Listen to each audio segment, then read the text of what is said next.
दर्शकों नमस्कार। आप सभी जानते हैं 14 अप्रैल को डॉक्टर बाबा साहब अम्बेडकर का जयंती बड़े ही धूमधाम से पूरे महाराष्ट्र के अंदर मनाया जाता है। जो देश के लिए किया है, जो लोगों के लिए किया है, ये सभी के लिए प्रेरणा का स्रोत है। और उन्होंने भारत का संविधान लिखा, जिससे हमारा संविधान के तहत हम लोग कानूनी प्रक्रिया होती है। आज बात करते हैं, सबसे पहले हम बाबा साहब अम्बेडकर को नमन करते हैं आज के दिन कि ऐसे सख्त हमारे भारत देश में पैदा हुए और उन्होंने भारत देश का पूरे विश्व को एक आईना दिखाया।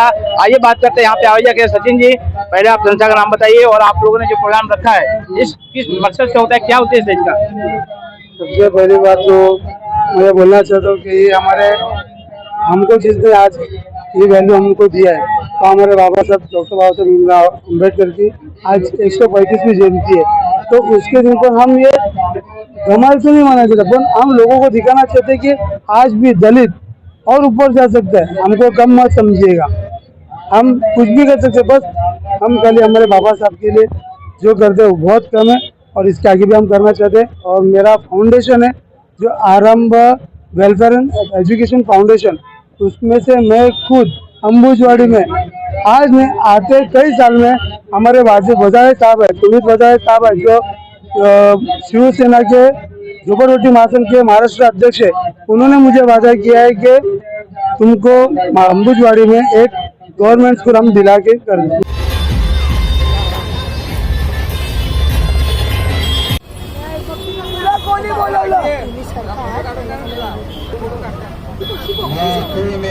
अखिलेश राव जी, आइए बात करते हैं। आप बाबा साहब को आपने नमन किया है, यहाँ पे आकर के क्या आए और आप क्या मैसेज देना चाहेंगे, क्योंकि हर वक्त पे कुछ न कुछ ऐसे समय पे आप कुछ मैसेज देते हैं।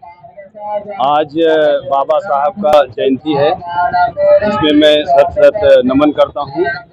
खास करके वो 3 जो मूल मंत्र है वो सभी को प्रेरणादायी है और उससे अपने को प्रेरणा लेना चाहिए कि शिक्षित बनो, संगठित बनो और संघर्ष करो। ये अगर 3 मूल मंत्र जो है अगर सभी के जहन में आ गया, जो हर साल हम जयंती मनाते हैं, जयंती मनाने तक ही सीमित नहीं रहना चाहिए, क्योंकि हर साल जयंती इसलिए मनाया जाता है कि ताकि जो उनके जो बताए हुए हैं वो हमारे जहन में आ सके, क्योंकि जो उनका मूल मंत्र है तभी हम अपने देश को, अपने परिवार को, अपने समाज को आगे ले जा सकते हैं। क्योंकि अगर हम उनके मूल मंत्र को ध्यान में नहीं रखेंगे तो आगे हम ले नहीं जा सकते अपने देश को, अपने समाज को।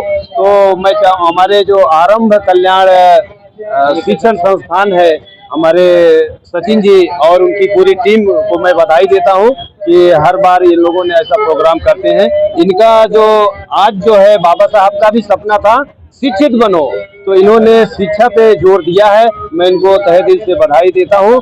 और जो हमारे शिवसेना प्रमुख आदरणीय एकनाथ शिंदे साहब, जो कि महाराष्ट्र के उप मुख्यमंत्री, और हमारे सुमित भाई वजाले साहब जो शिवसेना झोपड़पट्टी महासंघ के महाराष्ट्र अध्यक्ष हैं, उनके नेतृत्व में आज ये लोग भी काम करें, हम लोग सभी काम करें। और हमारे उप मुख्यमंत्री जी के नेतृत्व में हमारे जो आज महाराष्ट्र जो है देश, हमारा महाराष्ट्र विकास की तरफ जा रहा है।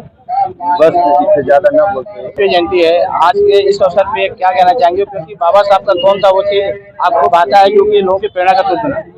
एक जयंती पर मैं सत नमन करता हूँ और बाबा साहब के लिखे हुए संविधान से ही देश के प्रधानमंत्री शपथ लेते हैं और देश के हमारे जो राष्ट्रपति है वो भी बाबा साहब के लिखे हुए संविधान से शपथ लेते हैं। और जो हमारा न्याय प्रक्रिया है, न्यायाधीश भी बाबा साहब के संविधान से लिखे हुए जो है उससे ही वो भी अपना ये लेते हैं और देश जो है संविधान से चलेगा। जय हिंद, जय महाराष्ट्र, जय भीम। को आगे बढ़ाया है और जो महिलाएं हैं उनको शिक्षित करने का काम किया। महिलाएं आज आगे बढ़ रही है समाज में, कोई पायलट बन रहा है, कोई राष्ट्रपति बन रहा है, तो ये बाबा साहब की देन है। किस तरह देखती हैं? अगर बाबा साहब नहीं होते शायद आज ये फंक्शन भी नहीं होता और हम जैसी लड़की आज स्टेज पे खड़ी भी नहीं हो पाती। अगर बाबा साहब नहीं होते तो हम आज भी वही बर्तन धोना, वही पीछे वाले काम करते। अगर वो नहीं होते तो लड़कियों को बोलने का अधिकार ही नहीं होता। आज अगर लड़कियां बोल रही है तो बाबा साहब की वजह से ही है।